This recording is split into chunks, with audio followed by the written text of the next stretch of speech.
Good morning টিভি9 বাংলায় আপনাদের প্রত্যেককে স্বাগত। লিমা রয়েছে আপনাদের সঙ্গে। সকাল থেকে নজর রাখবো সমস্ত গুরুত্বপূর্ণ খবরের দিকে। আর আজকে অবশ্যই আমাদের দিল্লিতে কিন্তু নজর রয়েছে আলাদা করেই। সংসদীয় দলে ভাঙন রুখতে দিল্লিতে মমতা কৌশলী বিক্ষুব্ধরাও। ব্যক্তিগতভাবে একাধিক সাংসদকে ফোন তৃণমূল সুপ্রিমোর, খবর সূত্রের। আর কি কি খবর পাওয়া যাচ্ছে দিল্লিতে এখন ঠিক কি চলছে সেটাই জানার চেষ্টা করবো আমাদের প্রতিনিধি জ্যোতির্ময় কর্মকারের কাছ থেকে। জ্যোতির্ময়,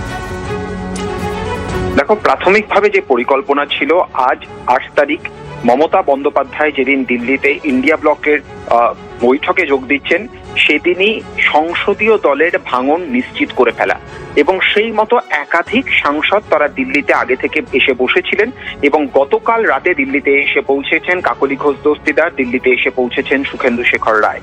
কিন্তু যে খবর আমরা সূত্র মারফত পাচ্ছি, অপর দিক থেকে মমতা বন্দ্যোপাধ্যায় শিবির থেকে দাবি করা হচ্ছে যে লোকসভার অন্তত ১৩ জন সাংসদ মমতা বন্দ্যোপাধ্যায়কে কথা দিয়েছেন যে তারা মমতা বন্দ্যোপাধ্যায়ের পাশে আছেন এবং প্রকৃত তৃণমূল ছেড়ে তারা যাচ্ছেন না।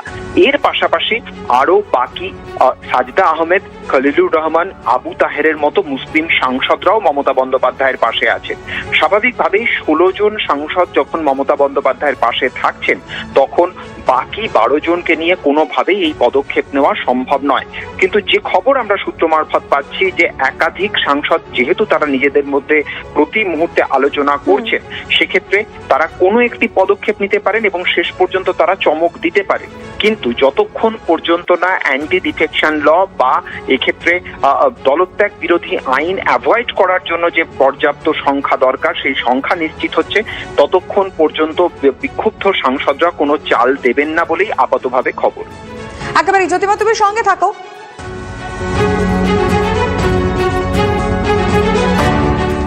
বিধানসভা ভোটে তৃণমূলের ভরাডুবির পর দলের লোকজনকে নিশানা করে ঠিক কি বলেছিলেন কাকলি, শুনবো।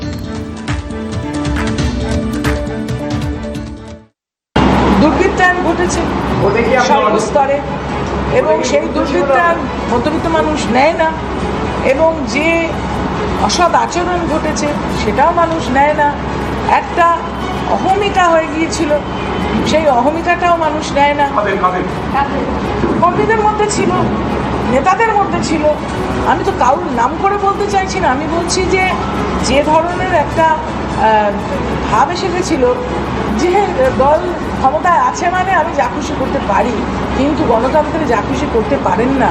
সংবিধান আছে, সংবিধান মেনে চলতে হবে, মানুষ সেটাই বুঝিয়ে দিয়েছে। পৌরসভাগুলোতে যেভাবে অনৈতিকভাবে দুর্নীতি নিয়োগ হয়েছে সেগুলো তো অদ্ভুতভাবে গত ৩-৪ বছরে আমরা কিছু জানতে পেরেছি।